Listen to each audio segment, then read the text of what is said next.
नमस्कार। सभी को रक्षाबंधन की बहुत बहुत बधाई। आज हम बात करेंगे मुहूर्त की और रक्षाबंधन किस तरीके से हमारी परंपराओं में शामिल हुआ और इसके पीछे पौराणिक कथा क्या है उसके बारे में। तो रक्षाबंधन इस बार ये चतुर्मास चल रहा है और चतुर्मास का दूसरा महीना श्रावण मास की पूर्णिमा को हमारा रक्षाबंधन आता है। तो इसको उत्तर भारत के कुछ राज्यों में अच्छे से मनाया जाता है खूब, और अब तो साउथ में भी इसको मनाने लगे हैं। तो इसका जो इस बार मुहूर्त है वो पूर्णिमा जो है हमारी 9:33 तक है सुबह। तो इस बार हमारी भद्रा इसमें नहीं पड़ेगी। हम पूरा दिन रक्षाबंधन को बहुत अच्छे से मना सकते हैं। तो ये रही मुहूर्त की बात। तो मुहूर्त की इसमें इस बार कोई आवश्यकता नहीं है। आप सुबह से लेकर शाम तक कभी भी किसी भी वक्त मना सकते हैं। दूसरा, इसके पीछे जो पौराणिक कथा है वो वामन पुराण से में मिलती है। उसमें ये है कथा कि सभी को पता है देवताओं और असुरों में हमेशा युद्ध चलता रहता था। तो इस बारी महाराज बलि को हुआ कि मुझे संपूर्ण सृष्टि को जीतना है, और उसने युद्ध करना शुरू किया और सब कुछ जीतता हुआ वो इंद्रलोक तक पहुंच गए। और इंद्रलोक पहुंच के उन्होंने इंद्र को भी पराजित कर लिया। अब राक्षसों और देवताओं के युद्ध में अब राक्षस बलि हो गए और उनके अहंकार की सीमा नहीं रही। और अब इस जीत को स्थायी रखने के लिए हमेशा के लिए कहीं फिर से देवता उस अपने राज्य को वापस ना ले लें, युद्ध करके हम इसको स्थायी कर लें। तो उसके लिए वो एक यज्ञ का अनुष्ठान करते हैं और घोषणा करते हैं कि महाराज बलि सभी को मनचाहा जो उनको चाहिए उनको वरदान देंगे। तो यज्ञ में सभी प्रकार के गौ, ग्राम, शालाएं, सोना, चांदी, हीरे सब कुछ रखा गया, जवाहरात। तो जिसको जो चाहिए यज्ञ में आए और महाराज बलि को आशीर्वाद दे, उनको आशीष दे, ताकि वो सबकी आशीष फलीभूत होकर वो स्थायित्व प्राप्त कर सके। तो अब यज्ञ चल रहा था और एक नन्हे मुन्ने बोने ब्रह्मचारी का आगमन होता है यज्ञशाला में, और महाराज बलि उठकर उनका स्वागत करते हैं और उनको बोलते हैं कि ब्रह्मचारी कहिए आपको क्या चाहिए। तो ब्रह्मचारी ने कहा कि मुझे ज़्यादा लालसा नहीं है, मुझे सिर्फ 3 पग ज़मीन की ज़रूरत है। तो महाराज बलि मुस्कुराए और कहने लगे कि सिर्फ 3 पग ज़मीन, हम तो पूरी सृष्टि के मालिक हैं, आप जो चाहें वो ले सकते हैं। तो कहते नहीं, सिर्फ 3 पग ज़मीन। इतने देर में शुक्राचार्य, अब इनकी भी कथा बीच में शामिल हो जाती है। शुक्राचार्य जो देवों के इनके असुरों के गुरु हैं, वो उठे और कहते हैं कि महाराज जरा मेरी बात सुनिए। और उनको साइड ले जाकर कहते हैं कि महाराज ये स्वयं श्री हरि हैं और आपकी परीक्षा लेने के लिए आए हैं, तो इनको हाँ मत कीजिएगा। तो अब महाराज बलि भले ही वो राक्षस थे, लेकिन उन्होंने कहा कि मैंने अब वचन दे दिया सो दे दिया, तो मैं अपने वचन का पूर्ण करूँगा। तो वो कहते हैं कि शुक्राचार्य को बुरा लगा कि सब राजपाट सब चला जाएगा और महाराज मेरा कहना नहीं मान रहे, जबकि मैं इनका गुरु हूँ। तो उन्होंने कहा कि जा तू श्रीहीन हो जा। उसको श्रीहीन मतलब धनहीन हो जा, मतलब धन किसी भी तरीके का धन हो सकता है। तो उन्होंने उनको श्राप दे दिया। और महाराज बलि तो अपने अहंकार में, अपने गुरूर में थे कि नहीं, मुझे सबकी आशीष चाहिए ताकि स्थायित्व मुझे मिल सके। तो अब महाराज बलि उनके वामन के पास जाते हैं और शुक्राचार्य को क्योंकि बुरा लगा था, तो उनको लगा कि इनका अगर इन्होंने संकल्प लेते हुए जल निकाला कमंडल से, जल अंजलि में ले लिया, तो इनका संकल्प पूरा हो जाएगा। तो मैं किसी तरीके से भी इनको रोकूंगा, क्योंकि राक्षसों का रहता है कि किसी भी तरीके से कल्याण हेतु कार्य नहीं होना चाहिए।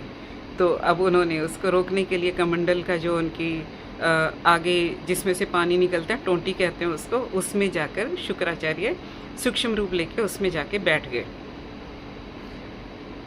अब इसके बाद क्या होता है कि वामन ने कहा कि ठीक है, आपने कहा है तो मैं लेता हूँ अपने 3 पग। तो महाराज भी सोच रहे थे छोटा सा ब्राह्मण ही तो है, क्या कितनी भूमि नाप लेगा 3 पग में। तो उन्होंने महाराज बलि ने अपना संकल्प लेने के लिए जल निकालने की कोशिश की कमंडल से जल नहीं निकला। तो अब महाराज ने पास ही पड़ा एक तिनका उठाया और कमंडल की टोंटी में साफ करने के लिए उसको तीले से हिलाने की कोशिश की। अब उन्होंने जैसे ही हिलाया तो शुक्राचार्य भी उसमें बैठे हुए थे अपनी आँख खोल के, तो उनकी आँख में जाके तीला लगा और उनकी एक आँख से उनको दिखना बंद हो गया। उनकी आँख में जाके लगा था तीला। अब उनका जल निकला वहाँ से, क्योंकि दर्द की वजह से शुक्राचार्य जी पीछे हट गए और कमंडल से पानी निकला। उन्होंने अपना संकल्प पूर्ण किया और उधर वामन अवतार ने अपना रूप धारण किया और एक पग में उन्होंने संपूर्ण पृथ्वी, दूसरे पग में उन्होंने पूरी ब्रह्मांड को, और तीसरा पग वो कहते हैं कि महाराज बताइए मैं कहाँ रखूँ। महाराज ने समझ लिया कि श्री हरि अपने रूप में आ गए हैं। उन्होंने अपना मस्तक झुका दिया और बोले कि महाराज मेरे सिर पे अपना पाँव रख लीजिए।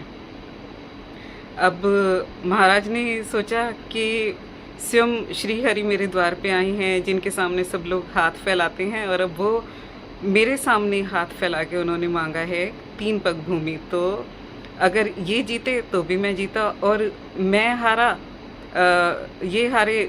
मैं हारा तो भी ये जीते। तो ये इस तरीके से उन्होंने सोच के समर्पण कर दिया।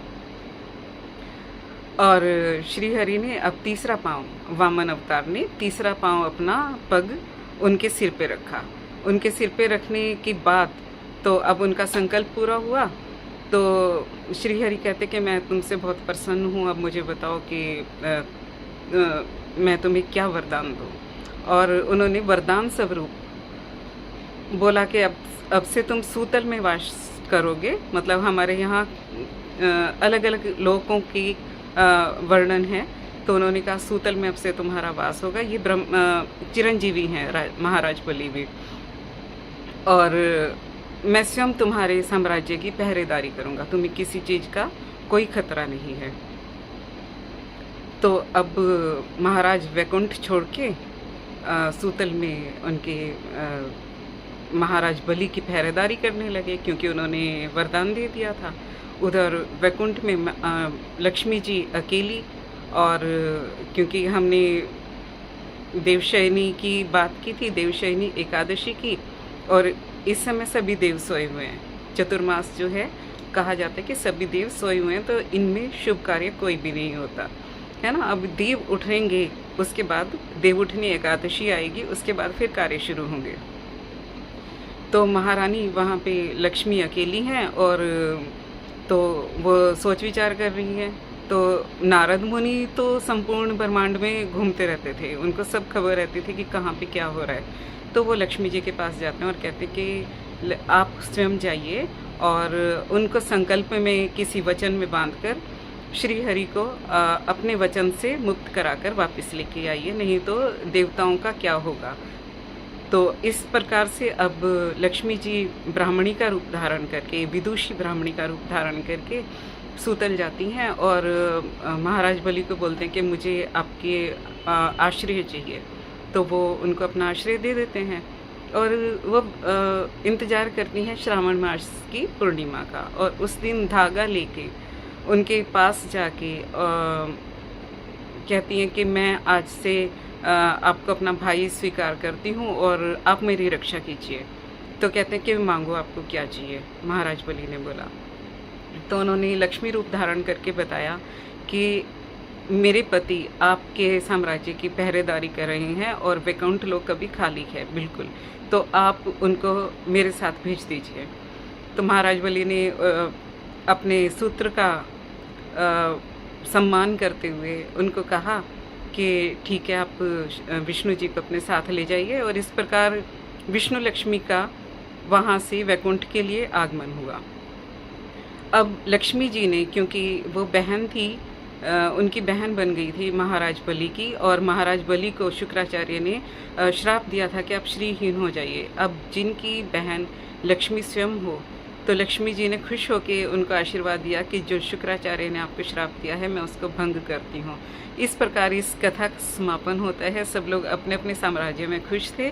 और एक जो लोक में हमने खुद भी देखा है और प्रचलित भी है काफ़ी अभी भी, गांव में अगर हम जाते हैं तो, कि गांव का ब्राह्मण और गांव में जो नाई इत्यादि जो होते थे, जो अच्छी खबरें लेके आते थे, और जो बाकी सब जमींदारों के और लोगों के, बाकी बड़े लोगों के काम करते थे, वो उनको एक सूत्र बांधते थे कि आप हमारी रक्षा कीजिए, क्योंकि वो लोग धनवान हैं और ब्राह्मण को भी लक्ष्मी जी का श्राप है, और नाई वगैरह ये सब मतलब उनके यहाँ जाके सूत्र बांधते थे कि आप हमें रक्षा का वचन दीजिए। इस प्रकार से ये रक्षाबंधन की कथा है।